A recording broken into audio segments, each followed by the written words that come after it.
నీట్లో మంచి ర్యాంక్ రాని విద్యార్థులకు బెస్ట్ ఆప్షన్ సిఎస్ఈఎంఏ కోర్సులు అడ్మిషన్స్ జరుగుతున్నవి. దండాలండి. రారా గంగులు, మా వామద్దు పట్నం చెప్తూ పాఠం తగిలొచ్చాడండి. తమకి ఇచ్చేద్దామని వచ్చానండి. తీర్పు నీ తరపున చెప్పామని ఆనందంతో పారినట్టుకు నీ పేరు చెప్పే పుచ్చుకుంటాం ఇల్లు. వస్తానండి. నమస్కారం నాయుడు గారు. రావయా, కూర్చో. రోజంతా కనిపించకపోయినా గ్లాసులు వచ్చేవాళ్ళకి వచ్చి కూర్చుని పోతావు చలపతి. మహర్జాతకం లాగా వారిది మందు జాతకం అండి. ఏమిటి నా బొంద జాతకం. రాయుడు గారి స్కీమింగ్ ప్రకారం పట్నం వెళ్ళి ఆ యానాద్రావుడి పొలం చెక్కను నొక్కేయడానికి కోట్ల చుట్టూ తిరగలేక చేస్తున్నా. నువ్వు ఎక్కడ చేస్తావు? ఏదో పారిని మింగేవు అంటే మళ్ళీ బతికేస్తావు. వెళ్ళిన పని అయిందా? లాయర్ గారికి 4 డబ్బులు కనిపించి పని జరిపించాను. రాయుడు గారు తలుచుకుంటే జరగనే ఉంది. వారు ప్రభువులు. వారికి తెలియకుండా ఈ ఊళ్ళో ఎవరు చావడానికి లేదు, బతకడానికి లేదు. ఈ ఊరి నుంచి బయటికి పోవడానికి లేదు, పొరుగురు వాళ్ళు లోపలికి రావడానికి లేదు.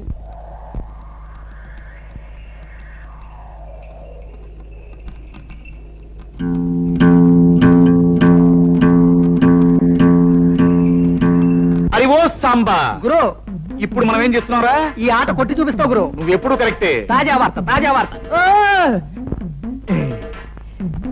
రాయుడు గారి అనుమతి లేకుండా మన ఊరు పొలిమేరలు దాటి ఓ గూడు బండి మన ఊర్లోకి వచ్చేస్తుంది. అందులో ఉన్న ఆసామి ఎవడో కానీ కాసేపట్లో ఇక్కడికి వచ్చేస్తాడు. తాజా వార్త, తాజా వార్త. గూడు బండైనా గూడ్సు బండైనా సరే మా నాన్న అనుమతి లేకుండా ఊళ్ళో రావడం సమ్మతించగా సమ్మతించను. గురు, నువ్వు సమ్మతించినా సమ్మతించినా ముంగోళ్ళతో పుడుతూ వచ్చేస్తుంది బండి. పర్మిషన్ లేకుండా రావడమే కాకుండా పైగా మూల తప్పుడు ఒకటే. అదిగో సాంబా గురు, ఇప్పుడు మనం ఏం చేస్తున్నారా? బండి రాపి శాల్తీ లేపి ఫటఫట్లాడించి మీ నాన్న పరువు నిలబెడతావు. కరెక్ట్.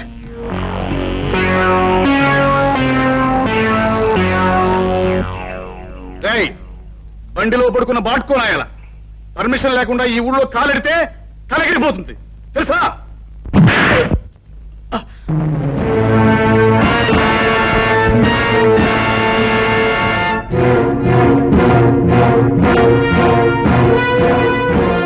రేయ్, ఈ రాయుడు కొడుకునే తంతావురా? పైగా గేదెల కాలుతో తంతావా? క్లోజ్. ఈ రోజుతో నీ చాప్టర్ క్లోజ్.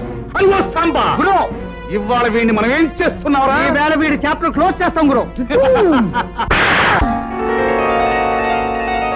ఒరేయ్ రాయుడు కొడక, ఈ ఊరే కాదు, ఈ దేశంలో ఏ ఊరు కూడా ఎవడబ్బ సొమ్ము కాదు. కనుక వచ్చేవారికి అనుమతులు పర్మిషన్లు అక్కర్లేదు. కానీ మా ఊరి పద్ధతి ఏ పద్ధతైనా ఈ వేళ నుంచి మారి తీరాలి. ఎందుకంటే మనం దిగాం కనుక. అరివో సాంబా, గురు, ఇప్పుడు మనం ఏం చేస్తాంరా? మా గిరిబాబుని వదిలేస్తావు గురు. Not correct, not correct.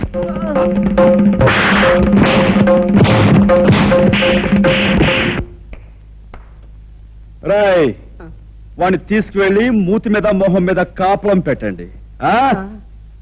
Right. 100 200 వేసుకో బాబా, తొందర వేసా.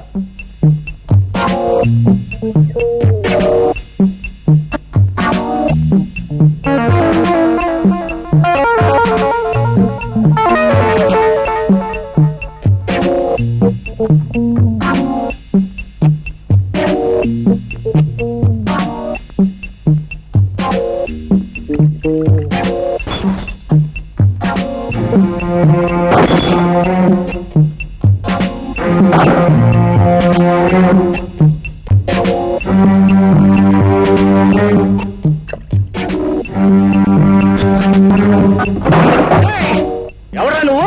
నిన్ను చెడుగు రాడిచ్చేస్తాను. ఈ స్థలం తాలూకా యజమాని అనుమతి లేకుండా నువ్వు ఇక్కడ సారా కొట్టు పెట్టినందుకు నిన్ను ఫుట్బాల్ ఆడించేస్తాను. ఏరా, పరగడుపునే ఫుల్లుగా పుచ్చుకుని వచ్చావా? స్థలము యజమాని అంటున్నావు. ఇక్కడి నుంచి నోరు మూసుకుని వెళ్ళకపోతే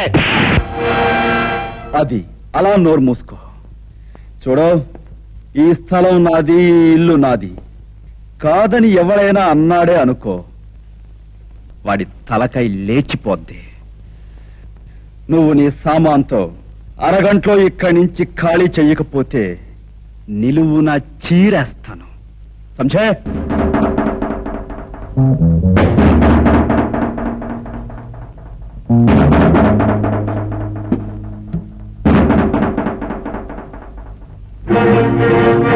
గురు, పరిస్థితి ఏం బాగాలేదు. సామాను సీసాలు సర్దేద్దామా? రే తాడు చెట్టు నా కొడక, ఊరు పెరుగులైన ఎవడో కొట్టు ఖాళీ చేయమంటే చేస్తామంటారా?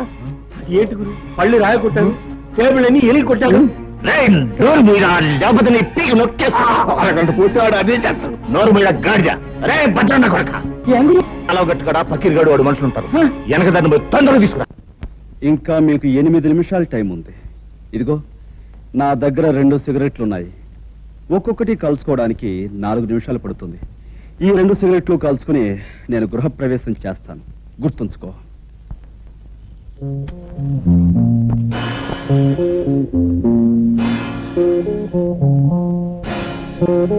ఆ పక్కీరుగాడు మనుషులు ఇంకా రాలేదురా? అదృష్టవంతులు వాళ్ళు ఇంకా రారు. ఓరి నా కొడక, నీకు దండం పెడతాను. నువ్వు నోరు మూయరా.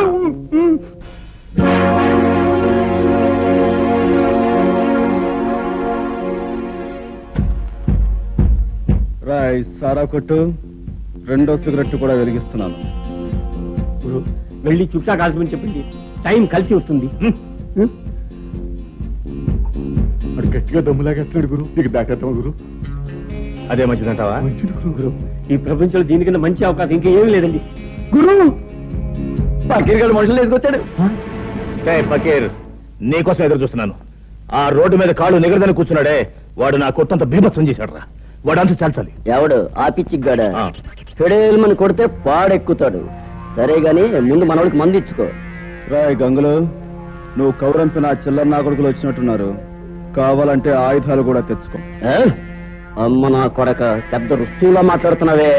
ఫినిష్, నీ కథ ఏళ్ళతో ఫినిష్. వీడి సంగతి చూడండి రా.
ఇల్లు ఖాళీ చేశారా?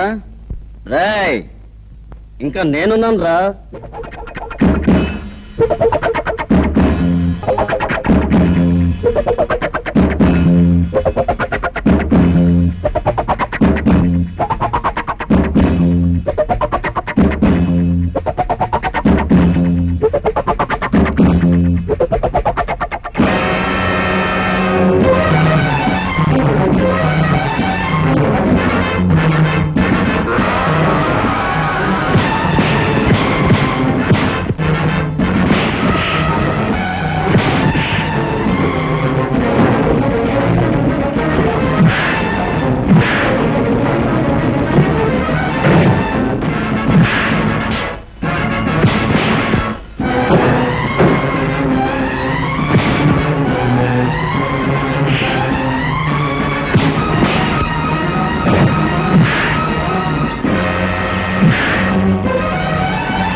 ఏమిట్రా ఏమిటి పెళ్ళం లేచిపోయిన వాళ్ళ ఏం జరిగింది? కాసలో ప్రాణం పోయిండాల్సింది బాబోయ్. మన అబ్బాయి గారిని బాధేసిన పట్నం కూరడు నన్ను కూడా బాధేసి సాగు చేశాడు బాబోయ్. శాస్త్రం ప్రకారం రావణ రాజ్యంలోకి హనుమంతుడు ప్రవేశించి లంకిని కొట్టినట్టు నిన్ను కొట్టాడు. అంటే రాయుడు గారి రాజ్యంలోకి రాహు అడుగు పెట్టాడన్నమాట. ఏమిటే? అంటే రాయుడు గారు రావణాసురుడు కుంభకర్ణుడు ఈ తిరుపతులట్టు తినిపించేయగలను. అలాగే కురలేదు అనుకుంటున్నారేమో. సర్లే ఒరే రాముడు, అయ్యా గౌడుకి ఎదురా మేస్తూ ఇంట్లో ఉండడమేనా జబ్బ పుష్టామైనా చూపించడం ఉందా? ఆ గంగులు గారితో వెళ్ళి ఆ కుర్రవెదమని పట్లాడించేసి మట్టి గరిపించేసి ఇది రాయుడు గారి దెబ్బ అని చెప్పినారా? అలాగే అయ్యా. అయ్యా, శాస్త్ర ప్రకారం మన రావుడి గారి కండలకి ఆ కుర్రవాడు గుండు లేక పిండు అయిపోయి ఉంటాడు. ఏంటి? తౌడైపోయి ఉంటాడు. ఏమిటి రాముడు గారు కూడా? అయ్యా నాకేం తెలియదండి. ఈ లోపలికి వెళ్ళేది అన్నాడండి. అంతే దీపావళి అవుట్లోకి పెద్ద మోత వచ్చింది. తిరగొచ్చిన కాళ్ళ దగ్గర పడి ఉన్నాడండి. ఇలా ఈడ్చుకొచ్చేసాను. అచ్చం నాకు అలాగే జరిగిందన్న. ఏడ్చావులే సన్నాసాదాన సన్మానం అనుకున్నావా? తలుచుకు తలుచుకు సంబరపడిపోవడానికి. ఆంధ్రదేశంలో ఇన్ని పల్లెటూళ్ళు ఉండగా ఆ కుర్రాడు ఈ ఊరే ఎందుకు వచ్చినట్టు, ఆ ముసలయ్యగాడి ఇల్లే ఎందుకు కొన్నట్టు, అది ఆలోచించాలి. తమరు లేచి రాజు వెడల రవితేజములు అలరగా అన్నట్టు అక్కడికి వెళ్ళి ధ్వజస్తంభంలాగా నిలబడి కళ్ళు ఎర్ర చేశారంటే తనే వచ్చి మీకు ఆమె పడిపోతాడు.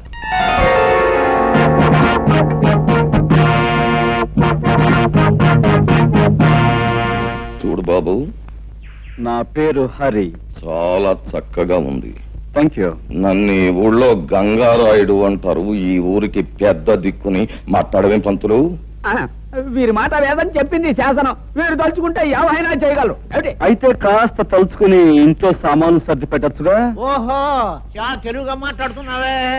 రాష్ట్రం తాలూకు మ్యాప్ తీసుకుని అందులో ఒక పల్లెటూరిని ఎన్నుకొని అందులో ఒక ఇంటిని గుర్తు పెట్టుకుని ఆ ఇంటికి పచ్చ తోరణాలు కట్టినంత మాత్రాన ఆ ఇల్లు నీదైపోతా.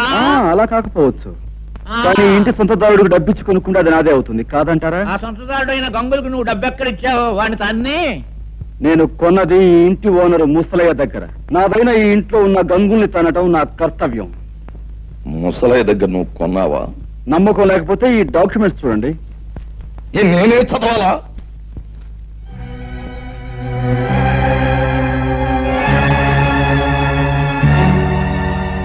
చూడండి లింగం గారు, మీకు మరో శుభార్త. ముసలయ్య దగ్గర ఈ ఇల్లే కాక అతని 4 ఎకరాల పొలాన్ని నేనే కొన్నాను. ఇన్నేళ్లు దాని మీద వచ్చిన ఆదాయాన్ని తమరు మూట కట్టుకున్నారని తెలిసింది. సాధ్యమైన త్వరలో ఆ మూట నాకు అందివ్వకపోతే తమను కూడా ఒక ఆట ఆడించాల్సి వస్తుంది. అదన్నమాట విషయం. చూడబ్బాయ్ హరి, చాలా సంతోషంగా ఉందయ్యా నాకు. ఎందుకంటే మా లింగానికి వార్నింగ్ ఇచ్చే మగవాడు ఇన్నాళ్ళకి నాకు కనిపించినందుకు చాలా సంతోషంగా ఉంది. చూడు లింగం, ఆ అబ్బాయికి ఇవ్వాల్సిన సొమ్ము అనా పైసలతో మూట కట్టి పళ్ళెంలో పెట్టించే, లేకపోతే ఊరంతా చిచ్చి అని తప్పు తప్పని అంటారు. చూడు అబ్బాయి హరి, మా ఓణ్ణి నేదో అన్నాడంట, నువ్వు పెసరెట్ పెట్టేశావంట. మరి జరిగింది తప్పే గనక ఆడి కన్న తండ్రిగా నేను వచ్చి మన్నించమని అడుగుతున్నాను. నన్ను మన్నింపు కోరే కంటే మీ అబ్బాయిని కాస్త కుదురుగా ఉండమని చెప్పడం మంచిది. అది మళ్ళీ నాకు చెప్పాలా? ఎలాగూ జరిగే పని అదే. ఏగో కాగితాలు, వస్తాను. ఏంటయ్యా సూపు? వెంటనే అడుగయ్యూ పోయావంటే కరకజ్జం తినిపించేస్తాను. అన్నా, ఇంతకాలానికి ఆ వెధవల్ని తన్ని ఆ వెధవల చేత దండాలు పెట్టించుకున్నది నువ్వే. మా చిన్నప్పుడు ఈ ఊళ్ళో రుస్తుం రుద్రయ్య అని ఉండేవాడట. అన్యాయం అధర్మం అని అనిపిస్తే నీలాగే పెద్దవాళ్ళకైనా సరే బుద్ధి చెప్పేవాడట. ఇక నువ్వు మాకు కాస్త ఒత్తాసుగా ఉన్నావు అనుకో, ఊరిలో దారిలో తెచ్చేయచ్చు. దాందే ఉంది. మంచికి మంచి మనుషులకి నేను ఎప్పుడూ అండగానే ఉంటాను. పదండి.